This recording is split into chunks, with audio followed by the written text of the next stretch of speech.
Yo YouTube, the greatest goblin that ever lived is here for another comic book review for this weekend of October 2013. I want to thank you for joining me. Before I get started, I need to make a couple of big announcements. Announcement number one, Jennifer and I have officially started our team channel, the channel that we both now work on. It's called Arkham Asylum Studio. I'll put the link to the channel in the description. Go check it out. We just cut our first review, and I'm not going to ruin what we review, but we had a blast doing it, and there'll be more reviews to come later on in the week. But we got the channel created this past weekend, and we got our very first official review up there, and we had fun doing it. So go check it out, and please subscribe to that channel. We're trying to get it off the ground, and we'd love some of your love and support out there. So yeah, go give that a look. It was Jennifer's idea to make the channel, and I think we're going to have fun with it. Arkham Asylum Studio. Remember that name. Second big announcement is I am officially out of hot water with YouTube in regards to my main channel. I now have full control of my main channel back. And so my big question to everybody who's watching this video right now is, I could be happy either way, but here's my question. Should I swap my reviews back to the way they were before I had to switch this around? You know, should I do my main comic book reviews on my main channel and move my Midtown comic stashes and back issue reviews or any other miscellaneous reviews to my blugoblinX channel? Should I swap it back to the way it was, or should I leave it the way it is? Give me your honest opinion. I'd love to hear some feedback on that, but it feels so good to be back in full control of my original channel, and I can't wait to lay back and relax as I review Midtown comic book stashes without having to be stressed for time limit. You know, it's great. So now that I got that all out of the way, let's review the comic books for this week of October. We're going to start with Marvel, go through Independent, and end with DC. And as an extra bonus, we have a double shot of Gail Simone goodness in this week. So without further ado, let's get started with Marvel. We're going to start off with Astonishing X-Men and number 68. This is the final issue of Astonishing X-Men. Bullshit! Excuse me, I had a little something in my throat. Bullshit. Yeah, all joking aside, yes, this was a nice issue. Nice, well and done, told story involving, and the main focus was on Warbird and the rest of this particular team of Astonishing X-Men rekindling their friendship through all the tough times they went through and everything, which was fine. But this issue honestly did not leave me with any finality to it. It really didn't. It just felt like a one-shot or a fill-in issue until we get to the next storyline. That's what it honestly felt like. It felt more like a filler than an actual finale. Because after reading this, I'm fully convinced. I'm 100% convinced that Marvel just maybe a few months down the road, they're going to relaunch this title with a new number one, a completely new team, but somehow shove Wolverine in that team. I honestly feel that way. Don't get me wrong, this wasn't bad. I really did enjoy the writing. I enjoyed the storytelling. The interior artwork was really good. I do like the cover, but the problem, like I said, it didn't leave me with any finality. It really honestly didn't. Maybe you thought it did, and that's fine. Like I said, opinions will vary. But for what it was, I did enjoy it, and I'm hoping that we see these characters in other Marvel titles. I would love to see Warbird in other titles. I would love to see, Karma in other titles. I would love to see Northstar and his husband in other X-Men titles. I would love that. Branch these characters out and put them in other books if you're not going to relaunch the series. But knowing Marvel and knowing how greedy they get sometimes, it's obvious they're really gonna relaunch this title. If I'm wrong, then I'm wrong. Okay? If they never do it again, if they never relaunch this title, then I will come on here and I will promise you I will say I was wrong. But for the most part, this was a solid read. I did enjoy it. Very nicely done. Alright. Moving along, we're going to Fearless Defenders, issue number 10. Cullen Bunn and Dave Sliney. Wow. This was really good. This was really good. The cover seems okay. On the streets, you've got to be fearless. Alright. Look, I'm not gonna lie. The cover's cute, but I'm not really jumping for joy. I'm not geeking out for the cover, but it is cute for what it is. But in here, we're introduced to a new team member. Shit, the name just escaped me. Hang on.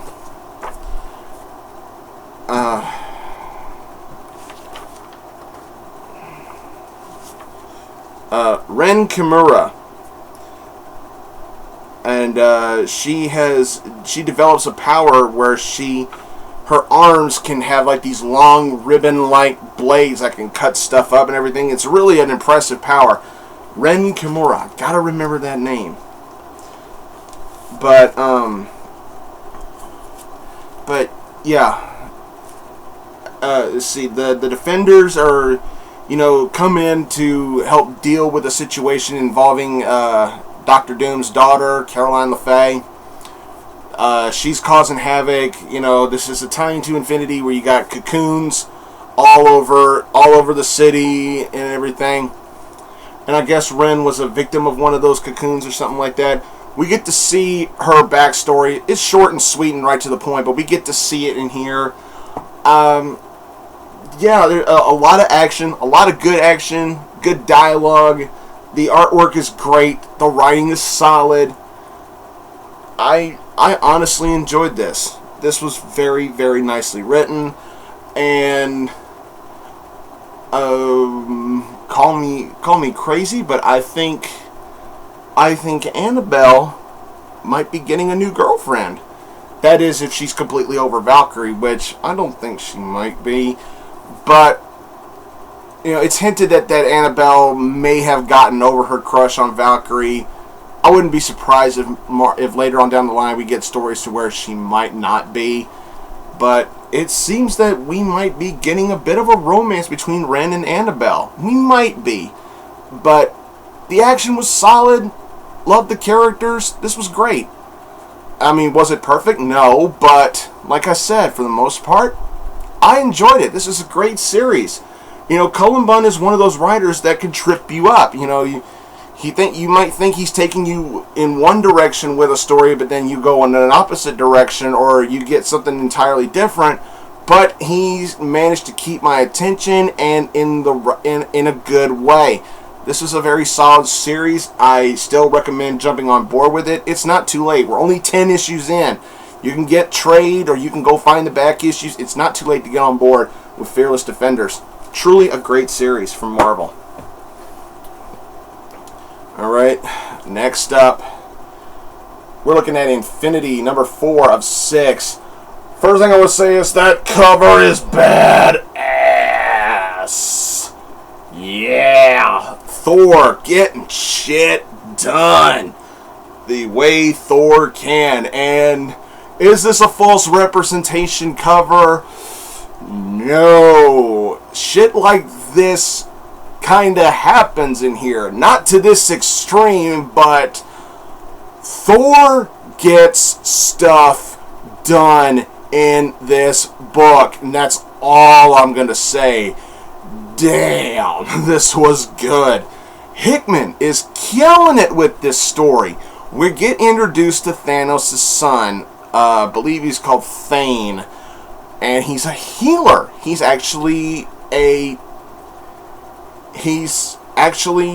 good-spirited person, and unfortunately something happens to him that causes his true powers to get untapped and everything, and it gets really serious. And there's also something else involving Black Bolt in here. Oh my god! As a Black Bolt fanboy, I was going, fuck yeah, fuck yeah! And then when his part of the story, ended, I was going, no, no, no, no! Marvel, don't you dare. Don't do it. I'm begging you, don't do it. I know in a lot of these event stories, somebody may have to die. Don't you do it. I'm telling you, Marvel, don't do it. This was really good. It's like some of the heroes still continue to fight, even though they've been told several times, and they're starting to believe it themselves, that there's no way they can win. But then, when we see what Thor does in here, everybody's like, now it's time for us to win. This was great. Solid reading. The artwork was bitchin'. The writing was solid. This was incredible. Loved it. When I saw what Thor did, I was like, motherfucker! This was good. I loved it. Solid read. Great stuff. Great action. Great dialogue. Great drama. Tension. Everything was great.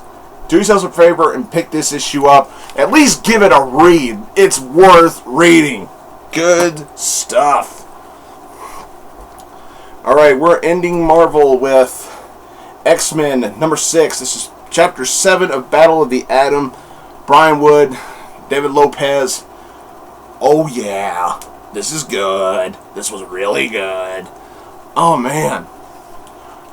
It is now, the story is continuing to unravel with the future X-Men. At least the future X-Men that consists of Xavier's grandson, old Beast, and old Kitty Pryde and stuff like that. That and not to mention old Jean in the Zorn outfit. That particular team of future X-Men.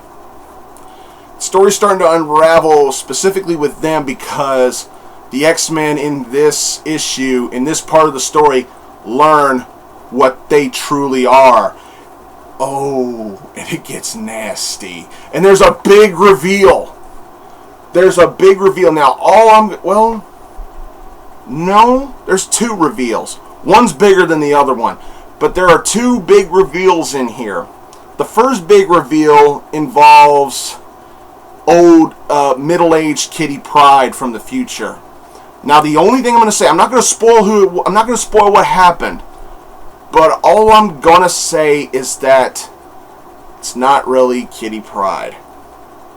And that's all I'm going to say. I'm not going to spoil what happened because I think it's a good moment. Damn. And a little kind of creepy too. Yeah, a little creepy. But wow, big moment. The other big moment is another unveiling of one of the future X-Men, Sentinel X. We learn who he is in this book. Yes, it's a he. It's like in that Iron Man Sentinel painted armor, you can imagine it could either be a man or a woman, But, it was revealed early on in the story that it was a he, but we find out who he is, and I thought, nice! Ties in to what's been going on in this particular series of X-Men. It actually made sense. Not too bad. This is really good. And another thing I must say is that this story might actually rekindle my love for Jubilee. Jubilee shined a little bit in this particular issue. Very nice stuff. I can't go on any more about this. This was a solid part of the story. Very, very well done. But the cliffhanger was a bit of a whoa. What the hell is going on? I am so eager to read the next part. You have no fucking idea. This was incredible. Battle of the Atom, I'm going to go ahead and say it. Fuck it. I'm going to go ahead and say it. Battle of the Atom has the chance to be one of the absolute best X-Men stories I've read probably in years. This has been phenomenal stuff. Wood and Bendis have been killing it with this storyline. can't say hardly anything bad about it at all unless I'm just minorly nitpicking. That's how good this stuff is. The consistency is right on point. The action has been good. The storytelling has been solid. The artwork has been phenomenal. I can't go on enough about it. This has been good stuff. If you missed out on all of this so far, then I would probably wait until this came out in trade, and then I would buy it if I were you. But if you feel like you can track down all the back issues of this particular story, then go for it. Go to your comic book store and see if they got back issues of this storyline. And if they got it, buy them. Trust me, you will love this story. It's very, very well done.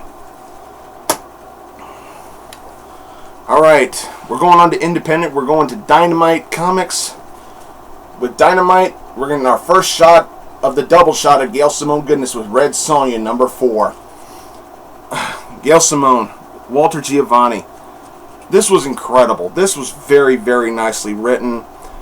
Sonja's bodyguards are trying to rescue Sonja. They believe that they have the cure for the plague that is killing her and everything. And we get to see what Dark Anisha,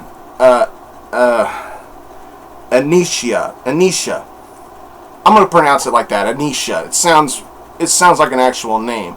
Dark Anisha is basically just bullying the people, and she's just simply saying that they're infected with the plague. That's how the story comes off. And it's to the point where she's just flat out brutal about it, and that to me is a plus for a good villain. For a good old school brutal badass bitch of a villain. And I like that. And I think Gail had a lot of fun writing this villain. Very, very solid stuff. And there's something that Anisha does in here. She actually decrees herself. No, do not call me Dark Anisha anymore. I am now Red Anisha. And I went, ooh. And I went, ooh, if she wasn't making it personal before, she sure as hell is now. And I don't know what to think about the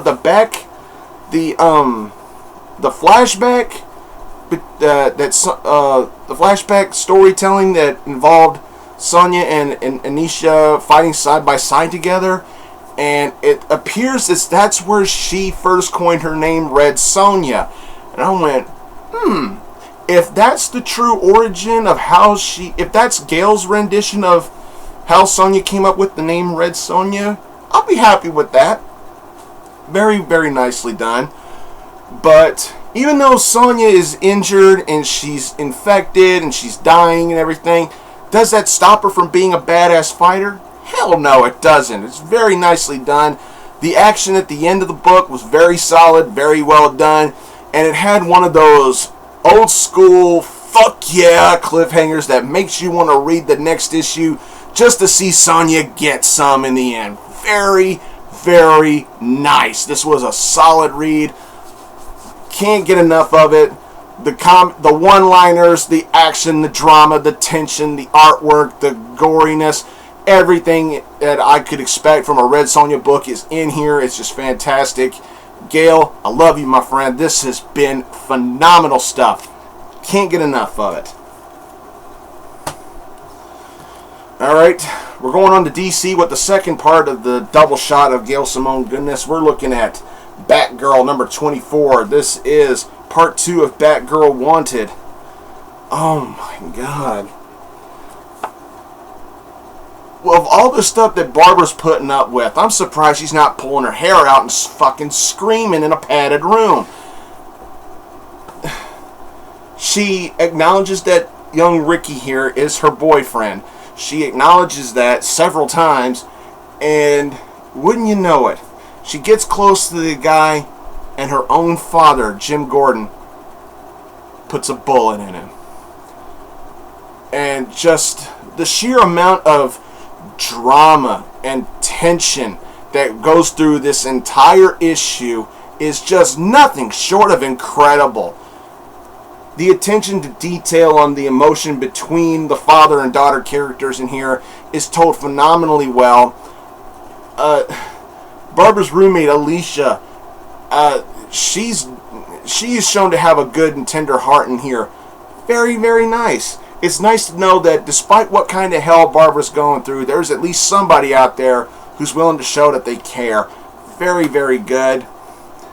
But if I could sum this up in one or two words, it would be dramatic tension, because that just rang through the entire book. There was hardly any to probably zero comedy in here at all.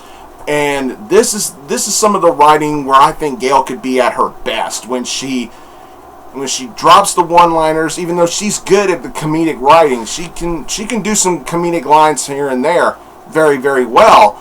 But I think her writing is at its strongest when she focuses clearly on the tension and the drama that goes with an action-packed storyline such as this. And just nothing short of incredible.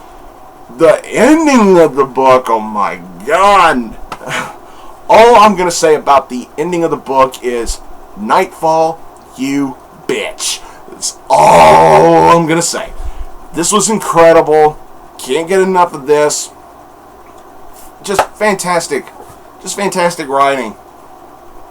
Nothing more to say. Just pick this book up. Batgirl number 24. Alright, we're ending this review with Green Lantern Corps number 24. This is part 2 of Lights Out. World's End. I believe the name of this particular issue is Oa's Last Stand, and that ain't no bullshit. Oh man. Just like in part 1 of Lights Out, in here we get to see Hal Jordan acting more and more like a leader, and there's even a point where, it's like in the last issue, in part 1, at the end of the issue, Oa's Central Power Green Lantern battery is destroyed, and it's made apparent that without that battery, Oa's foundation has become dangerously unstable and the planet could actually explode. That's what it was said in the last issue. And in here, we get to see Hal acting more serious and acting more like a leader should, and it was very nicely done. He doesn't come off as a Boy Scout as he did in the past. He comes off like, I'm willing to do whatever it takes to make sure these people are safe. That old cliche that sometimes never fails. And even some of the other Lanterns kind of call him out on it and say, hey, and I believe it was Kyle who said, hey, this ain't shit we do in the Navy where the captain goes down with the ship. The Corps needs a leader. If most of the Corps can manage to get out of this, they'll need somebody to lead them, and that's your damn job. And I love how they stuck it to him. Even though Hal was willing to make a sacrifice to ensure the safety of the others. It was very nicely done.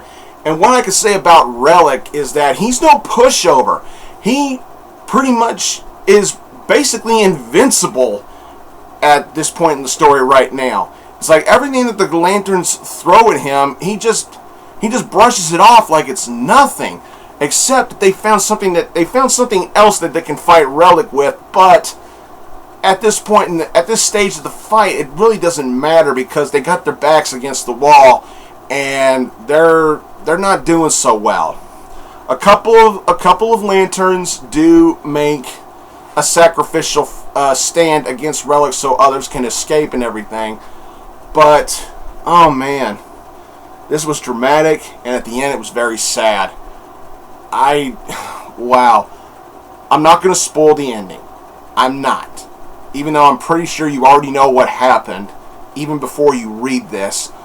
But the ending was really sad, and it's also one of those endings to the one of those cliffhangers where you're thinking to yourself, what the fuck do they do now?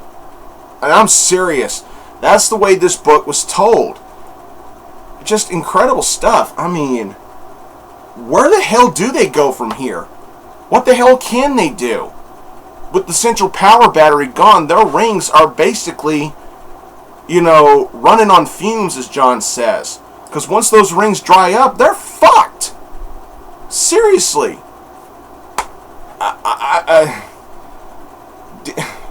Jensen, Venditti, you got my attention. Now let's see if you can keep it the way you are. Because, damn, this was good. Very solid stuff.